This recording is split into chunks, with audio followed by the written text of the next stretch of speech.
तो आज की न्यूज़ हम स्टार्ट करते हैं। आज है 13 नवंबर 2023। ठीक है, आज की पहली न्यूज़ हम स्टार्ट करते हैं। चीन और पाकिस्तान नेवी इन दिनों अरब सागर में अभ्यास में जुटी हुई है। इस दौरान दोनों सहयोगी देश संयुक्त समुद्री गश्त में भी शामिल होंगे। चीन और पाकिस्तानी नौसेनाओं ने कराची में एक नौसैन्य अड्डे पर उत्तरी अरब सागर के जल क्षेत्र और हवाई क्षेत्र में सी गार्डियन 3 अभ्यास शुरू किया है। इसमें पनडुब्बी रोधी अभियान भी शामिल है। चीन और पाकिस्तान के इस सैन्य अभ्यास पर निश्चित तौर पर भारत की भी नजर रहेगी। इस संयुक्त अभ्यास की थीम है समुद्री सुरक्षा, खतरों पर संयुक्त प्रतिक्रिया। आज की दूसरी न्यूज़ है। राजस्थान के पश्चिमी मोर्चे पर भारतीय सेना के तीनों अंगों की ओर से जैसलमेर में संयुक्त युद्धाभ्यास की शुरुआत हुई। त्रिशक्ति प्रहार नाम से शुरू किए गए इस अभ्यास में भारतीय वायुसेना आपसी सामंजस्य स्थापित करते हुए भारतीय सेना व नेवी के साथ अभ्यास कर रही है। साथ ही इस अभ्यास की योजना तीनों सेनाओं के बीच पूर्ण तालमेल के साथ जमीन व युद्ध पर ध्यान केंद्रित करने के लिए बनाई गई है। इस अभ्यास में युद्ध की वास्तविक परिस्थितियों का जीवंत अभ्यास भारतीय सेना के तीनों अंगों की ओर से पूर्ण सामंजस्य के साथ किया जा रहा है।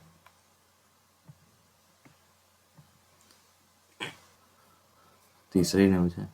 देश की सबसे बड़ी गैस कंपनी गेल ने पोत परिवहन लागत और कार्बन उत्सर्जन में कमी लाने के लिए एक जहाज से दूसरे जहाज में तरलीकृत प्राकृतिक गैस LNG का हस्तांतरण किया। सार्वजनिक क्षेत्र की कंपनी कारोबार को बढ़ावा देने के लिए यह साहसी कदम उठा रही है और यह उसी का हिस्सा है। बाकी अगली न्यूज़ है। 24 बार के ग्रैंड स्लैम चैंपियन नोवाक जोकोविच ने अपना रिकॉर्ड और मजबूत करते हुए होल्कर रूने को ATP फाइनल में हराकर आठवीं बार नंबर 1 रैंकिंग हासिल की। इस टूर्नामेंट के बाद नोवाक जोकोविच 400 सप्ताह तक शीर्ष पर रहने वाले खिलाड़ी बन गए। अगली न्यूज़ है। चीन और दक्षिण एशिया के बीच एक नया व्यापार चैनल रिजी पोर्ट को संचालन में लाया गया है। रिजी पोर्ट 1447 मीटर की ऊंचाई के साथ चीन के तिब्बत स्वायत्त प्रदेश के शिकाजे शहर की झोंगबा काउंटी के यारे नगर में स्थित है, जो तिब्बत में सबसे ऊंचा पोर्ट है। यह पोर्ट नेपाल के मैस्टैंड गांव के नाजंग पोर्ट के सामने है, जो नेपाल की राजधानी काठमांडू और महत्वपूर्ण शहर पोखरा से क्रमशः 452 किलोमीटर और 251 किलोमीटर है। अगली न्यूज़ है। भारत में 4 से 6 दिसंबर 2023 तक ग्लोबल टेक्नोलॉजी समिट का आयोजन किया जाएगा। भारत सरकार के नीति नियोजन और अनुसंधान प्रभाग व विदेश मंत्रालय द्वारा इसकी सह मेजबानी की जा रही है। ग्लोबल टेक्नोलॉजी लीडर के रूप में भारत विश्व AI अर्थव्यवस्था चलाने के लिए तैयार है। इंडिया ब्रांड इक्विटी फाउंडेशन के अनुसार देश में AI बाजार का 2025 तक $7.1 बिलियन तक पहुंचने की उम्मीद है। अब अगली न्यूज़ है। ऑस्कर विजेता निर्माता गुनीत मोंगा और मिशेल स्टार शेफ और फिल्म निर्माता विकास खन्ना कार्यकारी निर्माता के रूप में ऑस्कर एनिमेटेड लघु फिल्म अमेरिकन सिख में शामिल हो गए हैं।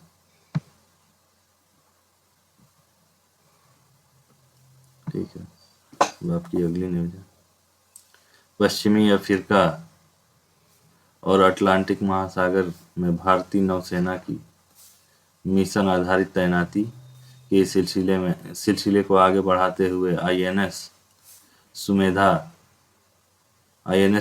ने 10 से 13 नवंबर 2023 तक नामीबिया की वाल्विस खाड़ी में ठहराव के लिए एक पोर्ट कॉल किया। आईएनएस सुमेधा का यह पड़ाव नामीबिया के साथ भारत के मधुर संबंधों के विस्तार, समुद्री सुरक्षा को बढ़ाने और मित्र देशों के साथ एकजुटता प्रदर्शित करने की वचनबद्धता को प्रकट करता है। पोर्ट कॉल के दौरान पोत कमांडिंग ऑफिसर ने नामीबिया के नौसेना कमांडर और नामीबिया नौसेना के अन्य अधिकारियों के साथ वरिष्ठ रक्षा अधिकारियों के अलावा अन्य व्यक्तियों से भी शिष्टाचार भेंट की। आईएनएस सुमेधा के बंदरगाह में प्रवेश के दौरान नामीबिया नौसेना के साथ सर्वोत्तम कार्य प्रणालियों का आदान प्रदान, क्रॉस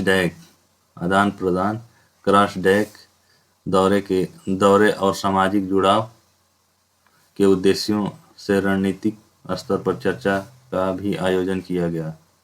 अगली न्यूज है अब आपकी।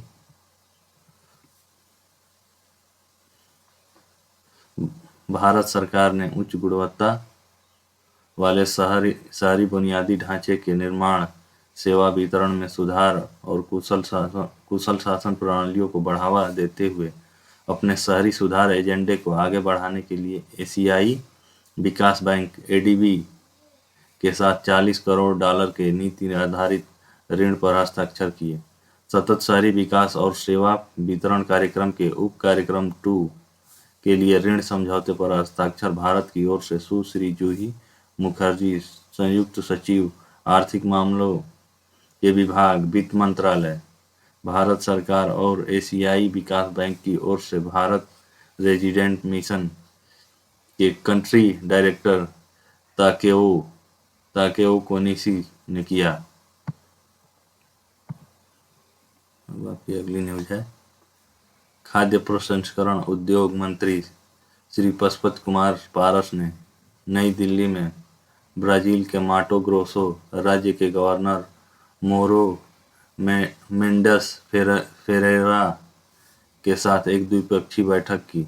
इस बैठक में मंत्रालय के अतिरिक्त सचिव श्री मिन्हाज आलम और अन्य वरिष्ठ अधिकारी उपस्थित थे। वहीं ब्राजील की ओर से गवर्नर के साथ भारत में ब्राजील के राजदूत केनेथ नोब्रेगा और अन्य वरिष्ठ अधिकारी भी मौजूद थे। अब अगली न्यूज है। आईना dashboard for cities portal www.aina.gov.in को अब आवासन एवं शहरी कार्य मंत्रालय MoHUA द्वारा लाइव कर दिया गया है, जहां देश भर के शहरी स्थानीय निकाय ULB इस पोर्टल पर उपलब्ध एक सरल, भरने में आसान डेटा प्रविष्टि फॉर्म के जरिए नियमित आधार पर स्वेच्छा से अपना प्रमुख डेटा जमा करने के लिए अग्रणी पहल में भाग ले सकते हैं।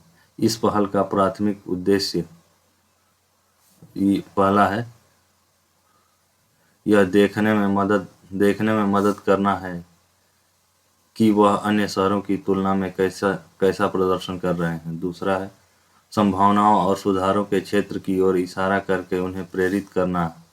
और तीसरा, सीखने और अग्रणी लोगों के साथ जुड़ने का अवसर प्रदान करना। यह डैशबोर्ड ULB द्वारा प्रस्तुत डाटा को 5 व्यापक स्तंभ हैं। इसमें पहला है राजनीतिक और प्रशासनिक संरचना, दूसरा वित्त, तीसरा योजना, चौथा नागरिक केंद्रित शासन और पांचवा है बुनियादी सेवाओं के वितरण से जुड़े संकेतों के आधार पर प्रस्तुत करेगा।